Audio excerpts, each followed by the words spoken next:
Om Jnanatimidandhasya Jnananjanashalakaya Chakshurunmilitam Jena Tasmai Shri Gurave Namaha. So, today's class will be just a little bit shorter than usual. I have some other things going on, and we'll try to keep it to about half an hour. So we're continuing with the fifth verse of Brahma Samhita. Chaturasram tatpadita shvetadvipakya adbhutam tatpadita chaturasray chaturmurtesh chaturdhama chatuskritam chaturbhir purushadtaischa chaturbhir hetubhir vritam. So this is a very long verse, and there's a lot of commentary of Srila Jiva Goswami. So we'll try to go through that fairly quickly. So this is describing how we're continuing now with the commentary of Srila Jiva Goswami. In the celestial sphere above Swarga lies the world called Brahmaloka, which is attended by the sages known as Brahmarshis. That place is the destination of Chandra and powerful Mahatmas. Above that region lies the planet of the cows, Goloka, which is protected by perfected personalities. So Srila Jiva Goswami is giving Shastric evidence for the existence of Goloka. And this is something that is considered to be taking this entire description. We do not understand Brahmalok as this is the transcendental world. So it is above the mundane plane. And it is also said, sadhya palayanti. It means that Brahmaloka is protected by perfected personalities or sadhyas. But this also, we don't accept it as verbatim as it is said because the sadhyas are included within the category of demigods or devas. So how can sadhyas, if they cannot even protect Swargaloka, how can they protect Goloka? So that is not possible. So it is said that this place, which is called Surabhiloka, is all pervading. And this also we have to reconcile. So when it appears that there are statements that are contradictory, we have to find the harmony because these statements are never incorrect, but we simply have to understand them properly. The defect is in our ability to understand. So in the statement of Indra, Prichantopi, the word api means astonishment. Oh, how is it? It is so amazing. We have inquired about this subject from Pitamaha Brahmaji, but we still cannot understand it. So Surabhi is said to be within this universe. So how? Because Indra went to Surabhi and asked Surabhi, the cow, to come with him for Krishna's Abhishek. But this Surabhi in this world is distinct from Golok, and Golok is transcendental to everything. So even though Surabhi is said to be Golok, it is not quite the same. And it is also said Golokam cha Sanatanam. Goloka is an eternal abode. And this Srila Jiva Goswami has quoted from the Moksha Dharma Narayani Upakyan. So, Swargad Urdhvam Brahmaloka, Nignato Badravan Gavam, is understood as follows. Now, Srila Jiva Goswami is giving us the fully reconciled explanation. So, Swargat in this verse refers to Golok Vrindavan. In the second canto of Srimad Bhagavatam, Bhuraloka, Bhuraraloka, and Swargaloka are described as the lotus feet, the navel, and the head, respectively, of the Vishwarup, the imaginary universal form. From Swarga to Satyaloka, there are 5 planetary systems: Swarga, Mahar, Janas, Tapas, and Satya. Above these 5 planetary systems is the chief Swarga. In other words, the spiritual Brahmaloka, the embodiment of eternity, knowledge, and bliss that lies beyond the insentient material energy. So this Brahmaloka is used to indicate the place where Bhagavan Parabrahma resides, the planet of Bhagavan. It is also stated in the second canto of Srimad Bhagavatam that Brahmalok, which is eternal, lies above the head of Satyaloka, which is the topmost planet within this material world. So the correct interpretation of Brahmaloka in this context is the eternal and primeval Vaikuntha Loka, and it is not any place within this created universe. That's also confirmed within the Shruti. Brahmaloka is also called Atmaloka, the eternal planet of Bhagavan, and it is served by Brahmarshis, including Brahmaji, the personified Vedas, the rishis headed by Narada, Shri Gurudaji, and the Lord's other associates headed by Vishvaksena. So this description of the personalities who are sheltered there acts as an indication of the qualifications required to go to that realm. Now, the Soma who is described as residing there is not the moon who is manifest within this universe. This Soma refers to Shiva, Shankarji. This place is his desired destination because Shiva himself says in the Rudra Gita of the fourth canto of Srimad Bhagavatam, that person who performs his dharma unflinchingly for 100 births attains the position of Brahma. Those who have performed even more pious activities can attain my position, the position of Shiva. But a living entity born in an ordinary family who renders service to Bhagavan, even for a very short time, becomes a Vaishnav and attains the supreme abode that I desire to attain after giving up this position of Shiva. Now, there's a question that comes up sometimes. How is it possible that one can attain the position of Shiva when we have heard that Shambhu Tattva means that Shambhu is a manifestation of Bhagavan who is transformed for the purpose of consorting with the material energy? Because sometimes there is no qualified person and that person becomes Shankarji.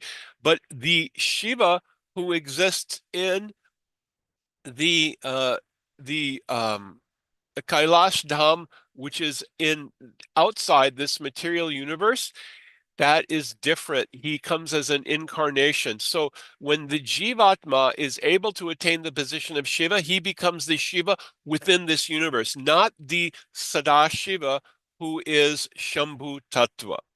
Okay, this is a very difficult point, I think, to understand. I'm just turning off the AC, which is coming on. So Jyotisham, in the previously quoted verse from Harivamsha, refers to that Brahman into which persons desire to merge. This Brahmaloka is very difficult to attain even for liberated saints who have realized Brahman.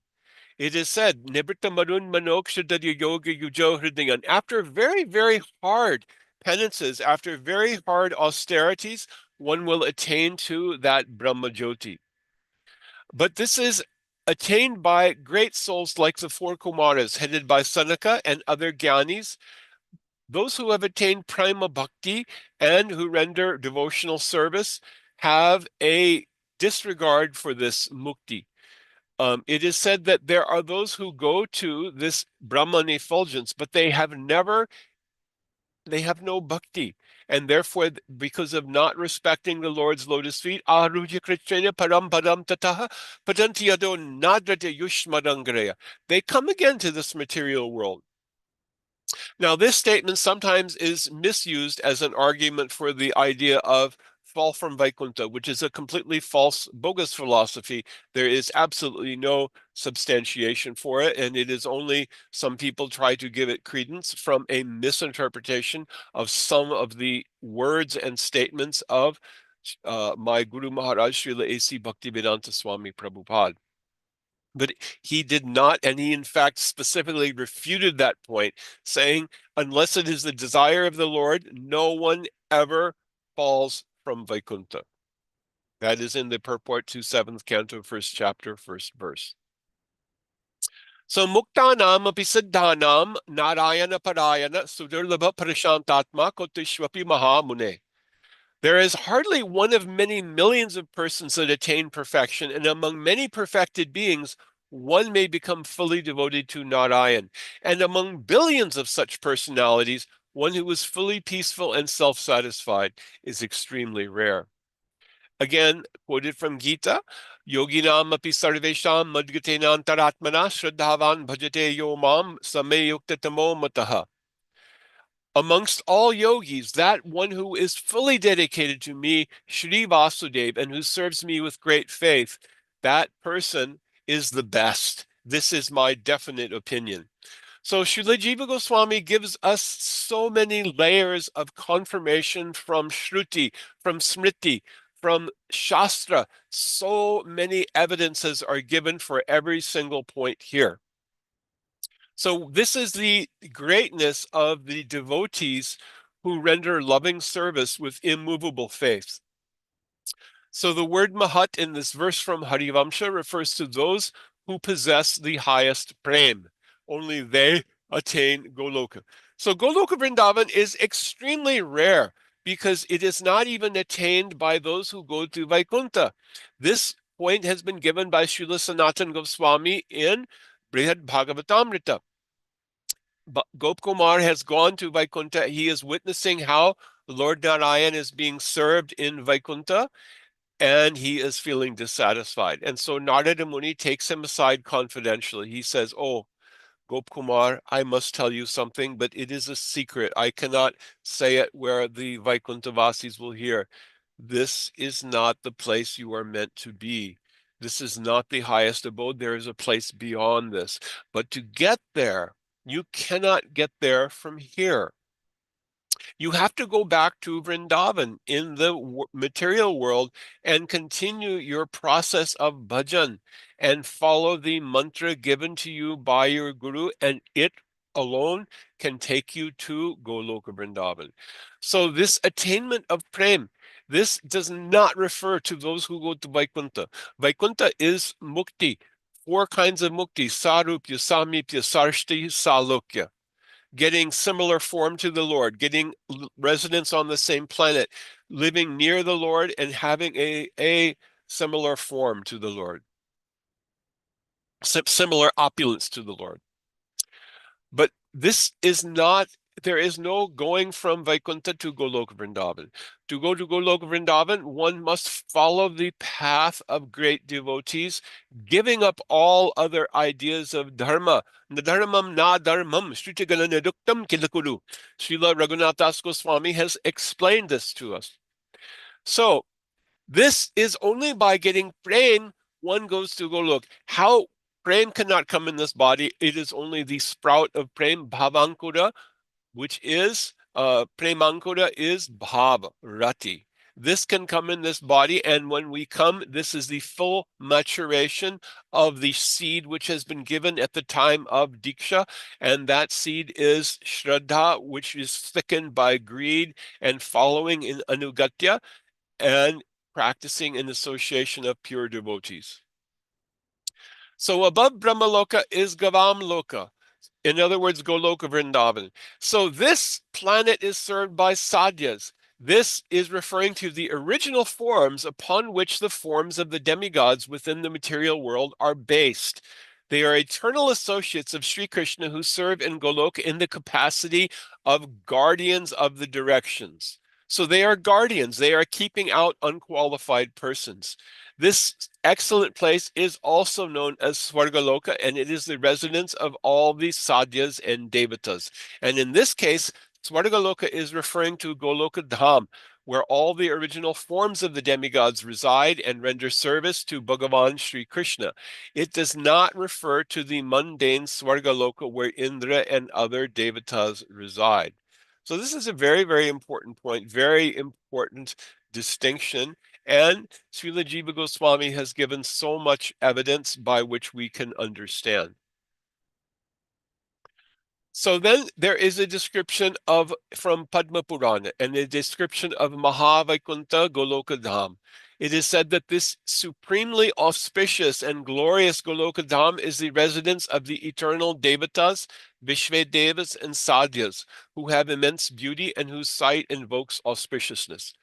So Srila Jiva Goswami has given us all these evidences and built so much logical case structure by which we can understand this cannot refer to any place within the material world. It cannot even refer to any place within Vaikuntha. It is beyond Vaikuntha. And this is the same thing that Srila Sanatana Goswami has established in a more accessible way in Brihad Bhagavatamrita. Now, there is also Brahmaji's prayers in the 10th canto of Srimad Bhagavatam. He hankers to take birth in Gokul. Tadbhuri bhagyam ihajanma kim bapyatavam yad gokulepi. So great devotees like our Brahmaji aspire to take birth, even as trees or creepers, and they pray that they may receive the foot dust of the gopis, the gopas and gopis. Like the personified Vedas are saying, Nibritan manun manokshita yoga hridyan, and then they say, Samarishongra Saroja Sudha. We want to get the dust particles of the lotus feet of the gopis on our heads. So Golokadham is famous for being superior to all other abodes. Just as Bhagavan Narayan exists everywhere, Golokadham is also all-pervading, for it simultaneously pervades all material and spiritual universes. This is a very important point to understand. It is very difficult to understand because Brahman, Brahmano hi pratishtaham amritasya vyayasya cha shashvatasya cha dharmasya sukhasya kantikasya cha. Krishna says, I am the basis of that Brahman. It is all pervading. How is Brahman all pervading? Because it is effulgence is Bhargo Devasya Dhimahi. It is the effulgence, the Shakti of Krishna is present everywhere. Everything in this world is Shakti. It is a transformation of Shakti. And so Goloka is present everywhere. But our vision is captured and caught up in Maya. And so we are thinking this world is a place where we can enjoy. So this is a very difficult and profound truth to understand. But there is this veil that is keeping us from perceiving the spiritual reality which is behind everything. And that is that we are captured and covered by Maya, this illusion, identification with this body, and the thought that we can be the enjoyer and controller. So it is said in the second canto that Brahma, who sits on a lotus flower, saw Vaikuntha Loka.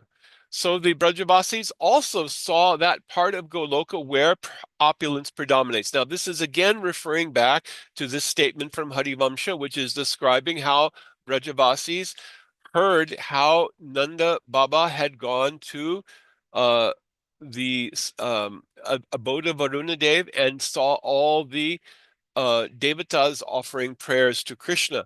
And then Krishna gave darshan to the Brajavasis of the outer part of Golok. And they were thinking, oh, this is an amazing, wonderful place. Krishna must know some mantra. He has some special siddhi because Krishna is really very wonderful. He can do anything. But they never thought for a moment that Krishna is God. They never thought that Krishna is Bhagavan. So this Goloka Dham is so great, and it is a form of Bhagavan Mahantam Vibhumatmanam. It is a manifestation of his own. How it is his own? Because it is the Sandhini Shakti. Sandhini Shakti is the manifestation of Baladevji. So this deliberation, so Srila Jiva Goswami has now given us the recap because terms such as Mahakasha, Brahma, and Paravyoma are used in descriptions of Goloka. And Goloka has been described as Mahakasha in Vedanta Sutra, Akasha Stalingat. Vedanta Sutra is like the codes which are most condensed, and Srila Jiva Goswami has given us a cracking of the code to help. So the phrase Tadgata indicates the attainment of one's spiritual form and then the attainment of one's supreme abode. So the example is given of Ajamil. He attained Vaikuntha after being awarded his spiritual form. So this is a very important thing. The narration of Ajamil in Srimad Bhagavatam, Ajamil was rescued by the Vishnu Dutas from being taken by the Yamaduts for his sinful activity because he uttered the name Narayan without offenses. Now they stopped the Yamaduts from taking him, and then they took him to Haridwar. And in association of pure devotees, he engaged in bhakti. And by that, he achieved his four-armed form. And then the Vishnudutas came to take him to Vaikuntha. So see how this works. There was no free ticket. Oh, Hare Krishna, I just have to chant Hare Krishna at the time of death. No, it is not that easy. Even for a Jamil, even for a Jamil, he had to go and he had to do bhajan in the association of pure devotees and give up all of his offenses. To think of Vaishnavas according to their mundane designation or the society they belong to is also an offense. No one can go back to Godhead. No one can go to Vaikuntha or anything if they are making such offenses as thinking of Vaishnavas according to their jati or what society they belong to or what organization or anything. This is offense. Aparadha. What keeps us away from Radha's shelter is aparad. This description has been given by Srila Bhakti Pramod Puri Maharaj. So this Goloka Dham, which shines victoriously far above all other planets, Sri Krishna resides there and sports in the form of Govinda. The place wherein Sri Krishna revels in his pleasure pastimes in the form of Govinda is by no means ordinary. It is called tapomayi. It means that tapas is accepted in the sense of boundless and indivisible opulence. Srila Jiva Goswami has given us a different meaning of tapas. The same interpretation of tapa is found in the commentary on Sri Vishnu Sahasranam Stotram in relation to the verse Paramam Yo Mahat Tapaha. The Shruti statement Satayo Tapyata pertains to Parameshwar, the Supreme Controller. That meaning is Parameshwar has manifested Aishwarya. Therefore, Goloka is extremely difficult to attain, even for Brahma. So that planet has also been described in various places as Brahma Loka, Vaikuntha, Mahanarayana Loka, Paravyom, Mahakash, and so on. And these are all originally names only for Goloka. So originally they are names of Goloka, and they have later become known as names for other places. So just as the attainment of Brahmaloka is only possible for someone whose mind is perfectly controlled, similarly, only a Premamaya Bhakta, one who worships Krishna with undivided attention and love, can know this planet Golok. Shruti also confirms this. Yasya Ganamayam Tapaha. Here, the word Brahmaloka means Vaikuntha, and the word Para means transcendental to material nature, and Gavam refers to all the residents of Vraja, including the trees, vines, cows, cowherds, and gopis. Similarly, Nignato Padravangavam means that Krishna dispels all the miseries of the residents of Vraj. What are the miseries of the residents of Vraj? This is described in the Yugala Gita of Srimad Bhagavatam. Mochayan Vrajagavam Dinatapam. Our dearest Shyamasundar is returning to drive away the intolerable affliction of separation that all the residents of Braj have suffered throughout the day in his absence. This is the meaning of dispelling the calamities that befall the Brajavasis. The Brajavasis' affection for Sri Krishna is natural. One who is inspired by their loving moods must practice sadhana continuously in order to attain an emotional attachment just like theirs. Only then can this extremely rare loving attachment that is found in Braj be attained. Thus, such a destination is extraordinarily uncommon. There is quite a lot more still for this verse, and we'll continue that next week. But I want to say one other thing. So this concept, how Krishna relieves the distress of the Brajavasis, consider in that chapter of Brihad Bhagavatamrita, where Gopakumar has come to Goloka Vrindavan. This is the chapter fulfillment of long cherished desires. He has come to Goloka Vrindavan in the afternoon, and he sees that all the elderly gopas and gopis, they are almost lifeless. They are almost dead. Why? Because they have not seen Krishna all day. This is intolerable. They are feeling such intense separation. And he has come. Oh, where is the house of Nanda Maharaj? Oh, this is it here. You are in front. But the Brajabasis are feeling very bereft, lifeless. And Krishna comes. They see in the distance there is a cloud, the dust raised by the hooves of the cows and calves as they are coming back from the forest. And life begins to return because now they are prepared for this Nayanotsava, this festival for the eyes of seeing Krishna and Balaram and the cowherd boys coming back in Vrindavan, coming back within their eyesight, which has been afflicted by not seeing. The gopis curse Brahmaji, saying, "Why did you create our eyes with eyelids that blink and momentarily obstruct our vision of Shyamasundar?" So this relieving distress of Brajavasis never refers simply to relieving their material distress. It refers to relieving their distress of separation. So we'll end there. Thank you. Hare Krishna.